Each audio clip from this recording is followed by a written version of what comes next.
On today's episode, I'm joined by Logan Hufford. He is a former sex and porn addict saved by God's grace. His trust with his wife was broken during this dark season in his life, but they have been able to overcome in Christ and are now strong in their marriage and faith as they run ministries at their church that deal with addictions and the sexual betrayal a spouse can endure as well.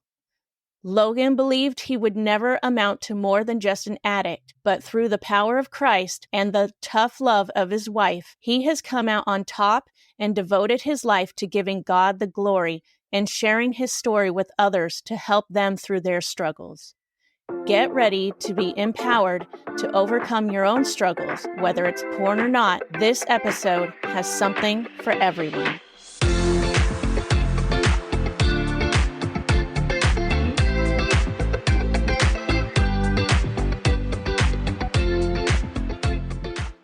Be sure to share this episode with family and friends so they too can be blessed by the contents of this episode.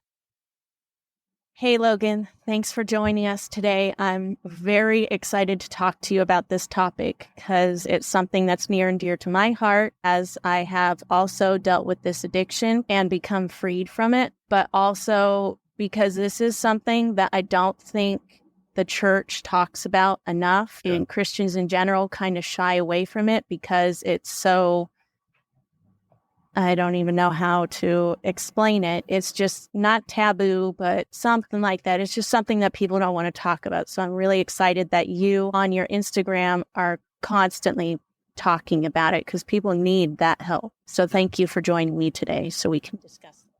Yeah, and I very much appreciate giving me a chance to come on and talk to you, Anna. The only thing I would add to that is, at least in regards to, I mean, I suppose this could be true outside of the church too, but especially when I think of a lot of Christian circles, I think there's a denial, or at the bare minimum, there's a lack of understanding of how addiction works, of how sexual addiction works. You know, even that word addiction gets rejected a lot. I think in Christian circles, this idea of like, oh, if you're a Christian, you can't be addicted. That's false verbiage. Like, and I bought into probably a lot of that thinking for a long time. So we get into that, but it's, as I always put out there, like in any conversation I'm having on social media, like my focus is never to attack the church or to attack Christians, attack pastors, like because I care about them and I want them to be equipped, right? Yeah. That I want us to be better educated and to understand these things better. Yeah. Yeah. All right, let's get into it. How old were you when you first saw porn? I always use the age 9, and that's kind of arbitrary. I don't remember how old I was. I was a little kid. This was definitely before puberty, before understanding anything about sex, and it wasn't even with porn. It was not with anything that you would classify as porn, just like in a vacuum. It was JCPenney catalogs. And I learned that I could find women in swimwear and lingerie. And yet I always classify that as that was my introduction to porn, because it was the first time I sexually objectified pictures of women, which in my opinion, that's a pretty good working definition of porn, right? Is sexually objectifying pictures of people. And that was my introduction to that. Okay. Yeah, I was a bit of a late bloomer in that area, in what I consider actually seeing porn. For me, it was 17. I remember it. My mom was trying to type in a website and she misspelled it by one letter, and it sent her to a website. She's like, not what she was looking for. Stop looking. And I don't even think I saw anything specific, but I remember it was not good and I was to stay away. But that's kind of when I actually saw that. But I also had some sexual issues that happened when I was younger as well from people in my life. And obviously I'm not going to name drop or anything, but I also never grew up in family that I think felt comfortable talking about the subject in a healthy way. I grew up in a Christian home, but we didn't talk about that. I remember learning birds and the bees from TV or something, which is not where you want to. I asked my brother. I asked him if he would give me the talk, and he was like, "You got to ask mom and dad, dude." And I literally was like, I made them give me the talk when I was way too old. I was like I don't even remember. I might have been a sophomore in high school or something. Like, I'm not joking. Like, it was, yeah. It's a subject that no one wants to talk about, but it needs to be talked about. Because if not, then where are the kids going to find out what they should or should not be doing if their parents aren't comfortable to tell them? You know, it's an important topic. And I know in my own life, I didn't start talking about this stuff with my kids. I have 5 kids, and I didn't start talking to them about it. I have one who's 17 now and one who's 12. And unfortunately now, because of the state of how things are in the world, my son's asking questions that I never thought I'd have to talk about, but they're things that I'm talking about. So it's an uncomfortable experience for both of us because it's something I'm not used to talking about because it wasn't talked about with me. Right. So. Well, and I will say, I mean, as a parent, you know, most of the times I'm having these conversations, whether it's on podcasts or not, I you know, I try to speak from my own experience that I'm most comfortable or most confident in, which is, you know, sexual addiction, recovery, not necessarily parenting. Cause like I have a lot of experience in it, but I'm not, I don't know what I'm doing like half the time. My oldest, you know, we're sort of on the other end where my oldest is 12, my youngest is 8. So I know what we are doing or what we have been doing. I don't necessarily know how successful it will turn out to be, right? It's like we're trying to plant seeds. We're trying to plant seeds. Half the time, I don't know if those seeds are dead or if they've grown anything or who knows. But we're, you know, me and my wife, Carrie, we're doing what we can, right? But I mean, the number one thing that we try to just stay intentional on is just opening up those conversations. You know, I put it this way. I try to be, I would say we are extremely hesitant to tell the kids, hey, you need to give us privacy because we're having a grown-up conversation. Obviously, there's times where that is going to be the case. And obviously, there's times where we need privacy. But if we're talking in the living room and the boys are in the kitchen, and we want to be talking about something that is, yeah, it's not about the kids. And yet, if the kids come into the living room, we try to default to just continue the conversation and letting it hit their eardrums. And if they want to ask questions, if they want to talk about it, like, then we're going to talk about it. And obviously there's times, whether it's we're talking about somebody recovery or, you know, in terms of like somebody that we, you know, we're trying to help somebody with something. But for the most part, you know, 80% of the time or whatever, we try to just, you know, let those conversations hit their eardrums, even if they're not necessarily part of the conversation. Because, yeah, I don't want them growing up thinking that there's grown up life and then there's kid life and there's a giant chasm in between. Because I think that tends to be how it happens in a lot of families. It's just, yes, I don't think it tends to be healthy in terms of as a kid, you know, understanding how life works and asking those questions. Yeah, that's actually pretty good because since I've started listening to podcasts from various sources that talk about, you know, what's going on in the world today with the transgender and all this other stuff they're trying to push in schools. I've been listening to a lot more podcasts and I listen to them out loud, like, you know, put up my headphones on. Yeah. And my son will be able to hear it. My 2 young daughters, my youngest son, he's only going to be 2, so he's not really listening, but right. They can hear it. And, you know, if it gets too graphic or whatever, I might wander in a different room just for the younger ears. But my son knows a lot more than I did at his age. Right. And he asks me questions, you know, and I'm more open to talking to him about it. I don't want to shy away from it. I don't want him to feel like I'm trying to hide something from him because it's bad. And I always just try to bring it back to the way that God intended sexual experience to be if he asks me questions. You know, this is wrong, this is right, you know, this is what you should do, this is what you shouldn't do. Yeah. We actually have a book, I don't remember who wrote it, but it's about pornography and it's for kids, but there's also one for older kids as well. Is this Good Pictures, Bad Pictures? Yes. Yes. It is. We have the one for the little kids and we have the one for the older ones. That is those are such good books. Yes. And they're simple to understand the concepts and they're not overreaching in any way. So I'll read that to the kids and ask them questions. But yes, thank you. That's the name of it. Yes. Yeah. So yeah, it's unfortunately it's something that a lot of younger kids are seeing nowadays. My son was one of them who one of his friends showed him something when he was probably about 9-10 years old, one of his school friends. And I found out only because God kind of woke me up in the middle of the night and I heard running footsteps and then jumping in bed. And I'm like, well, that's weird. I didn't do anything about it at that point. But the next morning I went and I looked and his tablet was in his bed. So I went and looked through it and I saw a couple things that he saw on YouTube. It was hard. I did not have the best response to it, because I didn't know how to handle it. Yeah. And that's why I'm trying really hard to be more open and talking and letting him know that you can come to me and talk to me about these things, and I won't do the yelling again because I'm a little more with it now. But With the conversation, yeah. Yeah. So when did you realize that you had an addiction?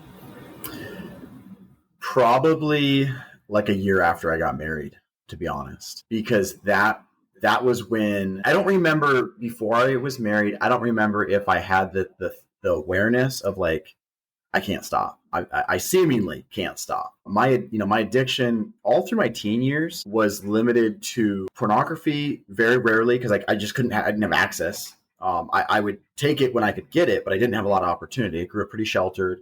I'm younger than some people, but we're talking, early mid 2000s. So you didn't have smart TVs and tablets everywhere and stuff like that. And definitely not in my house. So I didn't have an opportunity for porn, but I wanted it, when I could get it. And then I was always very shy around girls. And so all through my teen years, to the external eye, it probably wouldn't have looked like I had any problems. And especially like from a worldly perspective, it was like, oh, okay, he's a pretty good kid. He's, not doing all these crazy things that other people are doing. But I wanted to do these things. I wanted the attention of girls. I wanted to look at porn. I wanted to have these experiences. And then, once I had more freedom, moved out from my parents' house. And then ultimately for me, a giant difference was, and this is not me blaming anything on environment or the people around me, but environment does matter. And, a healthy environment is helpful, and an unhealthy environment is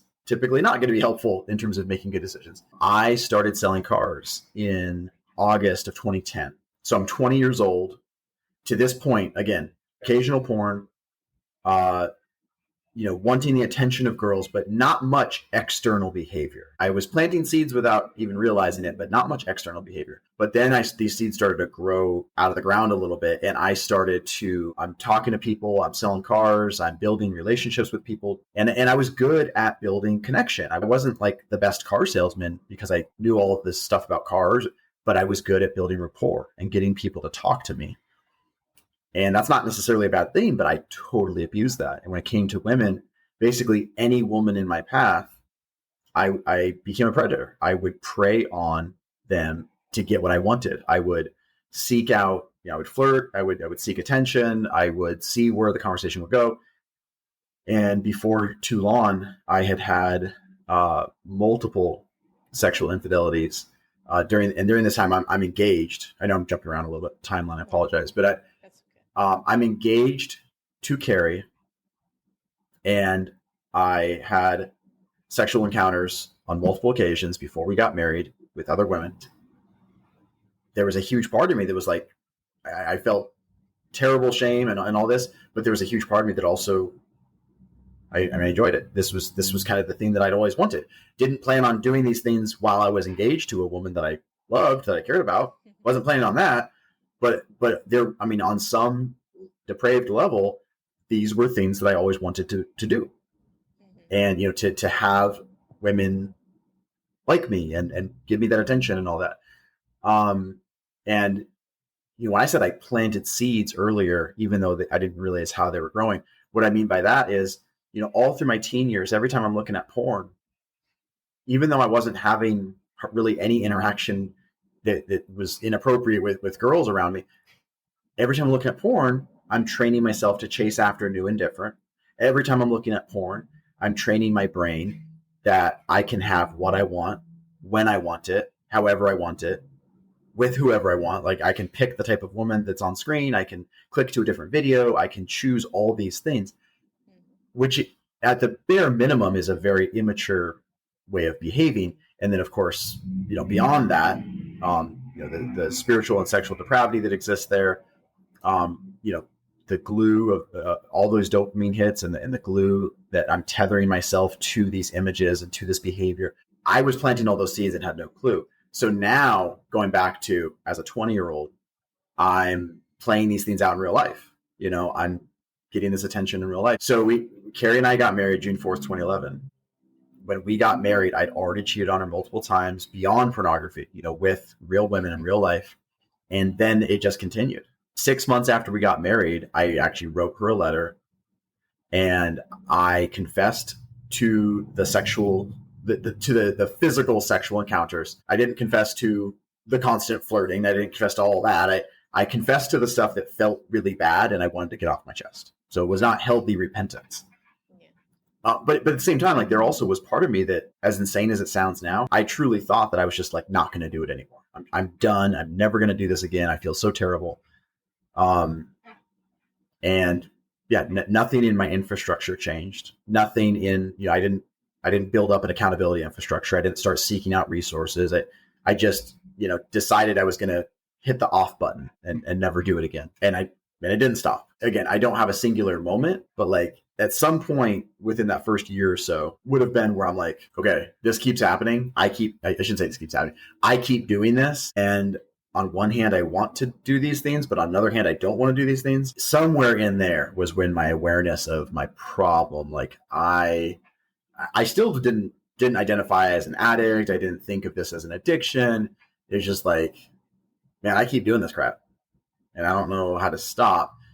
And then over the next couple of years, that feeling intensified to the point when I was like 24, 25, I had fully given into there's no future for me on earth that isn't just like this downward slope of depravity.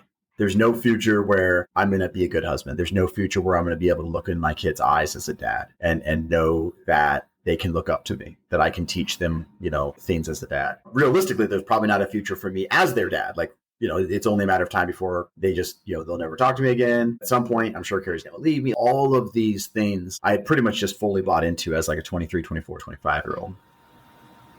That's shame and guilt are definitely the devil's tools because he uses those and tries to keep us from God, for one, but also sometimes I feel like we like to live in it, or at least a part of us likes to live in it, like you were saying. I felt like I deserved it. Yeah, exactly. Right, which I did, but masochistic maybe right. Or something, but it's as we.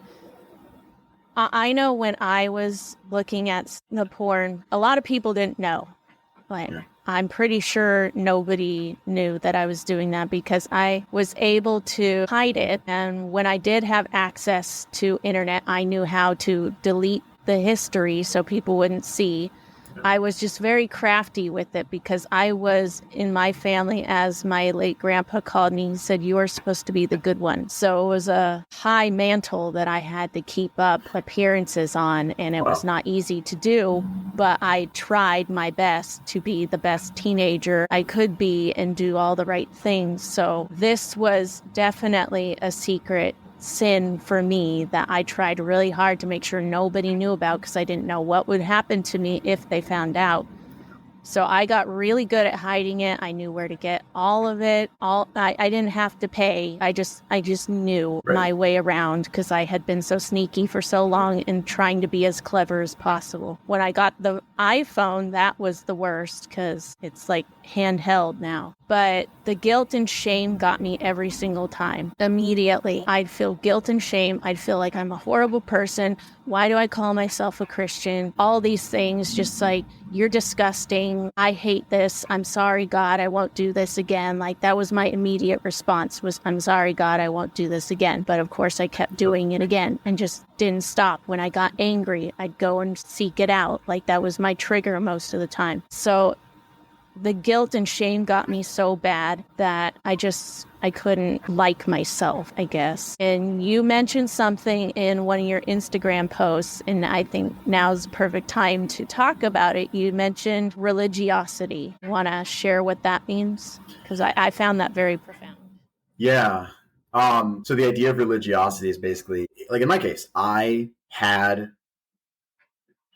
definite beliefs and head knowledge that they were not fake. I believed in God as the creator of the universe. I believed in Jesus as God who became man, who died for our sins. Like I believed the Bible to be true. I believed all these things, and yet, and I had, worldview and moral principles based on that. But like none of that necessarily made me behave with integrity. I always give the example, like real life example, when I was 20, 21 years old, working at the car dealership, living this whole double life, I would have conversations with my coworkers and like debate them on the evils of abortion and how wrong that is, or why I'm not going to go to a strip club, and like these guys, like I'm not about that life. And yet, meanwhile, I'm texting women, trying to seek out affairs. And the crazy part is, in those moments, I was not. It wasn't like I was thinking through my head, okay, how am I going to craft this lie? How am I going to craft this double life? It was literally, I had compartmentalized to this huge degree to where I could believe I have a moral position to stand on. And yet at the same time, my own darkness and my own sins and my own double life, it's terrible. But, I want to be judged on a different standard. Like, well, I seemingly can't stop. I have this problem. And other people, if they sin, if they were to cheat on their wives, if they were to go to strip club, if they were to do these terrible things, well, like that's a real sinner. Now this this morphed over time to where I, wasn't too long before I was like, yeah, no, I'm the worst of the worst too. But there was a period of my life where the religiosity was, I'm going to hold up my beliefs and my standards of things on over here, but I want to be judged by this other very different standard over there. Yeah. I kind of went through that as well when I was looking at porn. I'd judge strippers basically and say, oh, they're disgusting, And I don't remember when I first heard it, but I heard the phrase that those women are daughters to someone. The ones you're watching on a screen, they're someone's daughter. That just hit me in a way that I had never really thought about before. And it made me see that they are real people. They're not objects, which is what porn makes you think, is that they're just objects to be objectified. But these are real people, and a lot of them probably don't even want to be there because they're, sex trafficking is a thing too. Yep. So that just kind of gave me a mindset shift. I don't remember if I had heard that after I had stopped looking or if it was while I was still looking, but that was an eye-opening experience. So when you were talking about religiosity in your Instagram, that's where my brain went as I remembered that's the mindset that I had. Yeah. So... And I would do that in real life too, where I would, I would do everything I can to groom my own brain, to basically like gaslight myself to believe that, women that I'm seeking attention from, women that I'm trying to do things with, like to basically lie to myself that they are not much more than objects. Because if I was to see them from a holistic angle, see them as somebody's daughter, see them as somebody's sister, see them as somebody created in the image of God, right? That God formed in her mother's womb kind of thing. Well, then I there's no way I could have continued pursuing the things I wanted to pursue. So I had to go the other way in order to preserve my addiction, and to protect these evil desires that I had. So, I would compartmentalize to this huge degree and just purposely view them as objects as much as possible, view them as, they're realistically, this woman, she's chasing after me just as much as I'm chasing after her. So it doesn't matter. That doesn't matter if I'm harming her. It doesn't matter if I'm preying on her. Like, she's doing the same thing to me. So it's, she's just an object to me and I'm an object to her, and that's fine. And if I could get myself to believe that lie, if I could get myself to justify it via that type of thinking, that was a win for me, because it let me do these terrible things and not have as much of a conscience bugging me. What was the catalyst that made you realize that this was an addiction and you didn't want it anymore? What happened to you to make that happen? Yeah, July of 2015, I had a month-long affair, and my wife would tell you this was the most painful affair that I ever had. That's her words. When I confessed this one to her, because again, every time I had a sexual affair, every time I had a physical affair, I would confess to Carrie. Just like I said before, I wouldn't confess all the other, unhealthy behaviors, but I would confess the physical affairs. Just make it very unhealthy, just to get it off my chest, to feel better, to as you said it, we were talking off screen, like to vomit, bleh, now I feel better. So I did it again, I was like, okay, I had this affair, I'm so sorry, all these things. And so in that moment, she did something she'd never done before. She's like, all right, if you don't get serious help, then you will lose me and you'll lose the kids. We already had 3 boys, and then 4th, Isaiah, was in her womb. She was pregnant with Isaiah. And that scared the crap out of me. I believed that she would, in fact, leave me. So that was the catalyst. That was the thing that spurred me to, okay, I got to find something. Now, there still was a 10-month period. My sobriety date's May 19th, 2016. So there was a 10-month period of like flailing around and like some success for a little bit. I had 4 months of sobriety at one point, but no recovery, no healing. But I was doing things differently on some level. Where I was going to groups, I was reaching out to some resources. I was starting to, make some phone calls to Recovery Brothers here and there, but it was a lot of checking the boxes, doing the bare minimum. The next like landmark that happened was I met a guy at a group that was just a recovery group that wasn't super, super deep. Men would split off, women would split off, and just no matter what you were there for, you would meet up with a group based on gender. So just there's like 20 women and 20 men or whatever. And out of these 20 guys, roughly 20, I and this other guy, Rick, were the only 2 that were there for sexual addiction. So after the group, he was like, hey man, appreciate you. He's an older guy. He's like my dad's age. He's like, I appreciate you're here, but you need more than this group.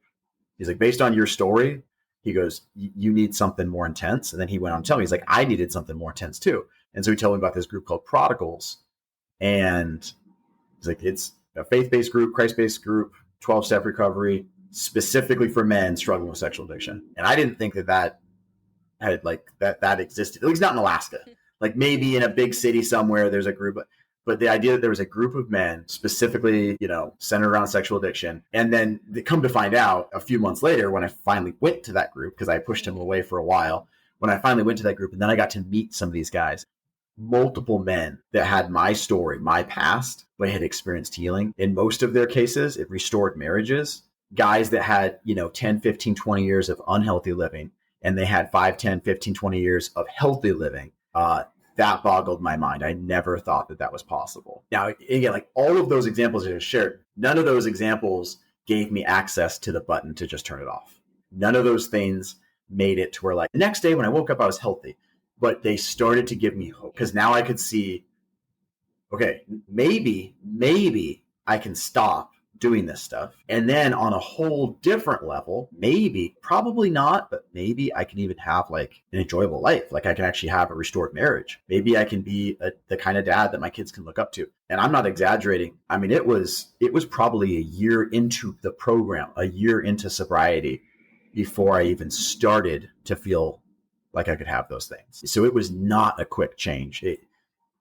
It was probably a year and a half in, maybe even 2 years into sobriety, where I started to feel like, hey, I think I can not do this anymore. Like I think I can not act out. I think I don't need porn anymore. I think if I were presented with a strong temptation, like I think I could overcome it. That was like 2 years into sobriety before I started to have those type of. Yeah, that's amazing. I love that he actually came to you and was honest with you and said, you need more. That's very important. We need people to be honest with us and say, you know what, this isn't cutting it. You need more than that. And when I finally came clean and admitted I had an addiction, I'm 40 now. I'm 40 years old. So this was, maybe about 10 years ago is when I met my husband. So terrible with dates and math, but it's been within 10 years. Not that I've been sober from it or anything. That didn't happen until I was pregnant with my 3rd child. That's when I finally admitted to myself and to my husband that I had an addiction, because I just couldn't stop. No matter what, I just couldn't stop. When I got angry, that's where I went. So I finally admitted, and from the moment I admitted it, I felt so much better. The burden was lifted, but I took precautions. I didn't go to a group right away because our church didn't have anything at the time. They do now. It's called Unbound. Awesome. But they What is it? At Unbound. Unbound. Okay. Yeah, and they didn't have anything at that time, but I told everybody that I could, my friends and everything, because I wanted accountability. I wanted people to know that way if they said, hey, how are you doing? I'm not going to lie to them, because I don't like to lie. I get sick to my stomach when I lie about something this serious. So it's like I didn't want to lie. So the more people know, the more I'm going to be willing to not do it. So I just told people all the time. But I had, a few slip-ups here and there. But our church started Connection Group, and we didn't have a name for it at first, but there was 6 of us or whatever. And I went to that because it was the very first. How big is your church, roughly? Like a couple hundred people? Big. Yeah. Yeah, well, it could be more than that. Okay. It's not like a big mega church. Sure, like but several hundred probably. Yeah. Okay. It wasn't at the time. It was a lot smaller because now they have 4 services they do over the weekend, but we only had, I think, 1 or 2 at the time. Okay. So it was. Sorry, I know I interrupted you. I was just curious. No, that's fine. No, but it was the beginning of the addiction ministry. It wasn't just for people who had sexual addictions. Anyone who had an addiction was there, but there were only 6 or 7 of us at the time. And awesome. Now it's grown. I haven't been there in a while, so I don't know how it's grown, but it has grown into a constant ministry. Not that they just did it during a certain time of year or whatever. It's just when they do all the time now. And it's been amazing, life-changing for the people who are in it. Those groups can be very helpful. And sometimes you need more than that. Sometimes you don't. Everyone's story is different. You and I kind of stopped our addictions around the same time. I think I was a couple years behind you. So it's like 2017, maybe 18, something like that.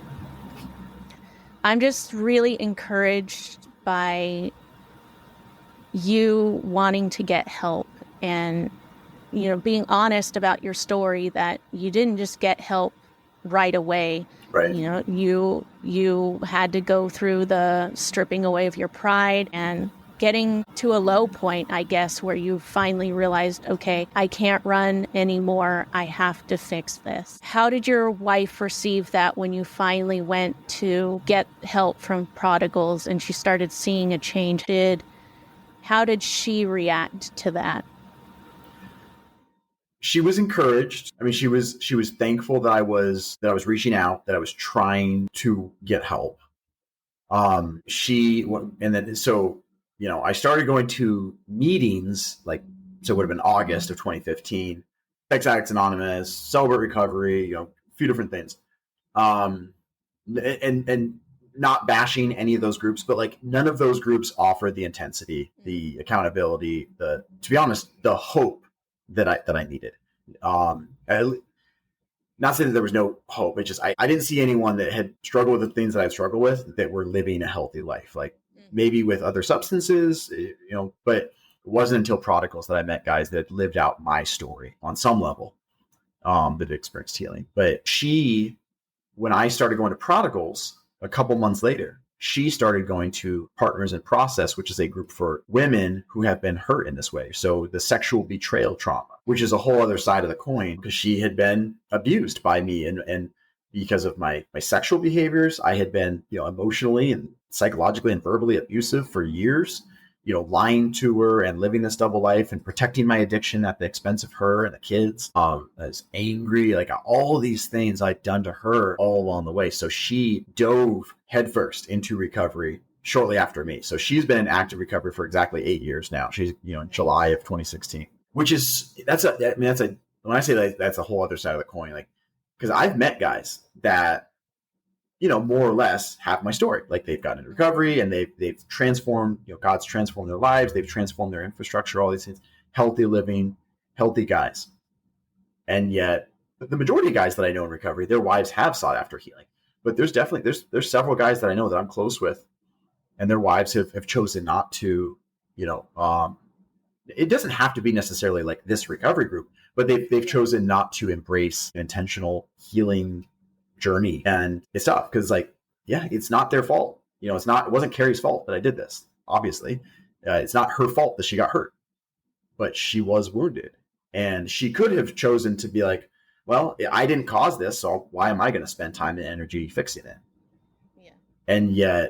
And when I say fixing it, not fixing my addiction, but fixing her, healing her, getting healing, recovering. So she chose for herself, and she always, she tries to train up, next generation of, women that come to the group now is like, yeah, you didn't cause this problem, but you have been wounded. So you can either walk into the hospital doors and start seeking healing, or you can just let it harden. And that's a really tough thing, because what happens then is that spouse is forever the betrayed victim. They're like frozen in time as this embittered, resentful person who was victimized. And it's so hard for that marriage. It's like this person's stuck in this place in time. This other person is, imperfectly, but, moving forward. And it's like, that stretches and strains the relationship. It's a really, really sad thing. I wasn't planning on going on this whole rant. It's just, I care deeply for marriage. I care deeply for intimacy between spouses and relationships. And it's a sad thing to see any sort of pain within relationship, right? But especially because I know what's available. I know what is available for anyone, man or woman, that struggles with this. And then I know what's available for a spouse who has been hurt by that sexual betrayal trauma. And so, it's hard for me to see anybody that is hurting not seek out that healing. It's hard for me to understand too why you wouldn't want to seek help being the victim of what they've done. Wouldn't you want to get help? Because I feel you'd have a hard time trusting at that point. If your wife didn't get the help she needed to make her stronger, would she be able to trust you? With my husband, after I told him, I gave him full access to passwords to my phone. If he wants to go into it, I don't hide it from him. If he can't remember my code to get in, I tell him. I've got nothing to hide, and that's what I'll tell him is, I've got nothing to hide. Take my phone. Yep. There's a level of trust that I'm giving him that he knows he can trust me. I'm honest with him about everything. Yeah. And that is something. Trust can easily be broken, but it takes a while to build. So I'm glad that she got help, and I wish more women would take the time to get help, because they're not doing themselves favors by not doing it. Because even if they decided not to stay with that person and move on to someone else, they're bringing that baggage with them. Right. So. And that's, we always say, like, recovery, we got into recovery for relatively narrow purposes, right? At least speaking for myself, I got into recovery purely and only to stop cheating on my wife. And that was like the only reason. And I don't want to speak for, because anything I share from Carrie's perspective is like, I'm going to share things that I've heard her say from her own mouth. But I think I can safely say, like, Carrie got into recovery because she knew that she needed healing, right? Like from sexual betrayal trauma. And like we have experienced healing in those respective areas, but we've also, through recovery, God has allowed us to learn ways to deal with life, to deal with life stressors. For me to be able to deal with anger, to deal with all these different issues, not perfectly, a lot of progressive victory. And like with Carrie, it's helping her to understand what things she can control, what things she can't control, how to set and communicate boundaries, right? Like in ways that are far outside of sexual betrayal, just life stuff that most people will never learn those tools because they've never been in a position where the stakes were this high that they either learn tools or experience this like incredible destruction. So for myself, like, I'm so thankful. I'm not thankful for the things I've done, but I'm thankful that I have my journey, because it made me, it was like God put me on the very clear, there's a fork in the road, and you can choose to walk towards healing, even though you don't know what it's going to look like, or you can walk away from that. Like, there was no middle ground. And he honored, that choice. And same thing with Carrie. He because the stakes were this high, it was pretty clear that we had that choice. If somebody doesn't have an addiction, they don't have maybe betrayal trauma or something that's like this high in their life, the stakes are this high, it might be easy to kind of deceive myself and be like, I don't need to get help on, I don't need to work on stuff. And like we see all the time, like, wish everyone would get into recovery. Just work through the 12 steps, just work through a Christ-centered recovery program, because we've all got baggage. We've all got resentments. We've all got harms that we've done to people. We've all got amends that we need to make. We all have things that we need to learn. We've got inventory. It's like, but yeah, it's, I don't know, starting to ramble there, but. No, I get it. Before I let you go, you and your wife have a ministry that you guys do together or separate, or do you guys just share the word on Instagram? Yeah, so there's kind of a few different layers to that. So as far as public-facing stuff, right now, Carrie's not doing any of that. Not that she's not willing to, in terms of like share her story. Obviously, like she'll share her story with anyone that she's talking to if they're willing to listen, kind of thing. But it's just from time and energy perspective, she's not doing podcasts or she's not doing recovery social media right now.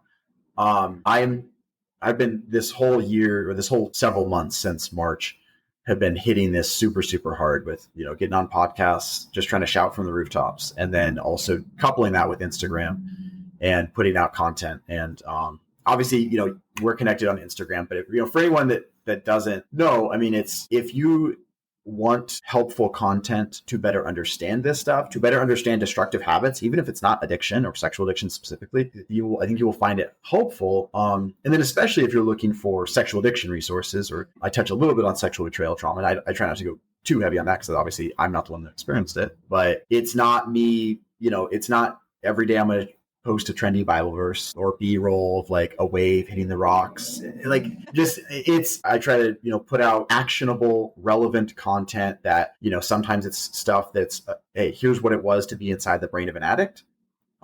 Here's what it is, actionable tools of recovery. Here are red flags to look for in terms of behavior, stuff that anyone can learn from, whether you yourself are dealing with destructive tendencies or you want to better understand how they work. So at Instagram, it's no longer in bondage, and there's periods in between the words. But yet together and separately, we lead recovery groups. It's so like Monday nights at our church, Creekside Church, it's a local group. We don't do it online. We lead groups, and I lead a group it is specifically for men struggling with sexual addiction. And then she leads a group specifically for women that have been hurt by sexual betrayal trauma. So we don't, we're not working together in that sense, but it's so cool because like Monday nights, not every week, but oftentimes Monday nights when we're at home, we're snuggled in bed, snuggled on the couch, whatever. We respect anonymity. We don't get into specifics of like, oh yeah, this guy said this or this lady did this, but we are able to like debrief on stuff we're working on with our groups, and like, sharing just, something that maybe I'm struggling with internally, because I can tell you that's a whole other thing is, I lived the life of an addict and not so much the life of the codependent person. And yet in recovery, I can very easily be the codependent person, where it's like, I'm taking ownership over other people's recovery and like, oh man, I just really want you to want this. And it's like, no, I can't, that's not my place.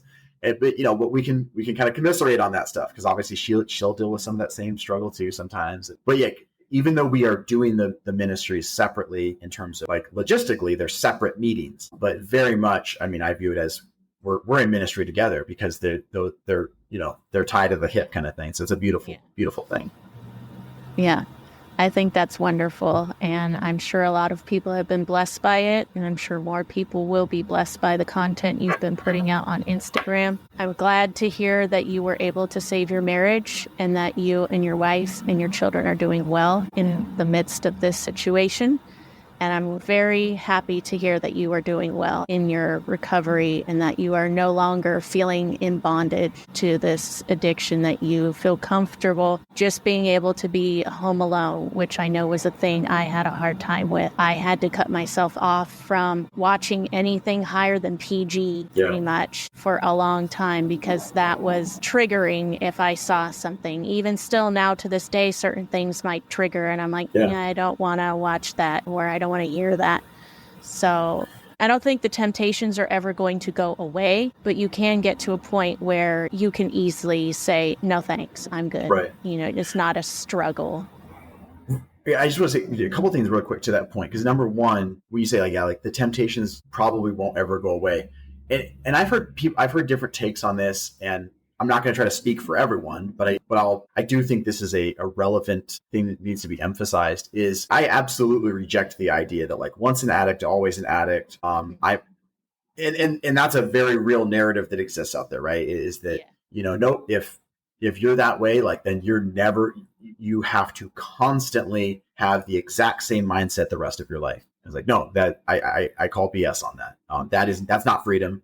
That's not healing. And God absolutely calls us to freedom and healing. Now, to your other point though, if I am an alcoholic, like, is it likely that I'm just going to make a rule that I'm never going to step foot in a bar? Yeah, that makes sense. That's a sensible thing.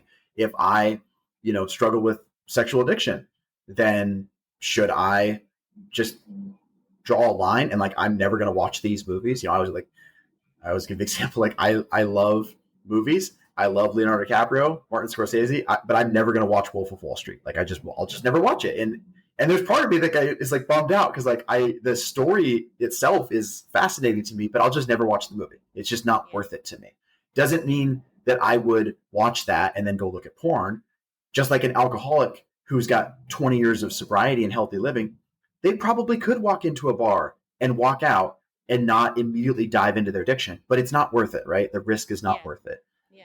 And so like in recovery, there are some things that I did for a while and then I weaned off of. Mm-hmm. Like I made phone calls every single day without fail for over 2 years. And that was a requirement of the program. And, I wasn't planning on doing that every day for the rest of my life. I still make phone calls a lot. I made a phone call just last night, not about sexual stuff, but just a life stressor, just make a phone call to recover for it. But like I weaned myself off of that. I wasn't trying to do that for the rest of my life. But there are going to be certain boundaries and certain ways that I approach life that it's like, why would I stray from this? Watching certain types of movies, going to certain types of events. Even for me, like I'm all set not going to a bar ever again. Doesn't mean that I couldn't theoretically go to a bar with Carrie and like enjoy spending time with her. But why? Why not do something different, right? That's my take on it. I get that. Completely agree with that. Well, thank you so much for coming on the podcast today, Logan. I enjoyed our conversation, and you are very passionate about this subject, and I am very excited to see where everything goes with you in your journey on helping others with their sobriety. So thank you so much for coming on today. Absolutely. Thank you so much, Anna. Friends, before we close, did something in today's episode resonate with you? Maybe you disagree with something that was said. Use the link in the show notes to leave a question or comment, and I will record a weekly mini-sode that addresses your message. Do you know someone who would benefit from today's content? Why not share the episode with them right now? No time like the present. Are you following the show yet? If not, do it now so you don't miss another episode. Lastly, don't forget to sign up for the mailing list so you can receive your free devotional. Thanks again for joining me today. I look forward to next week's conversation.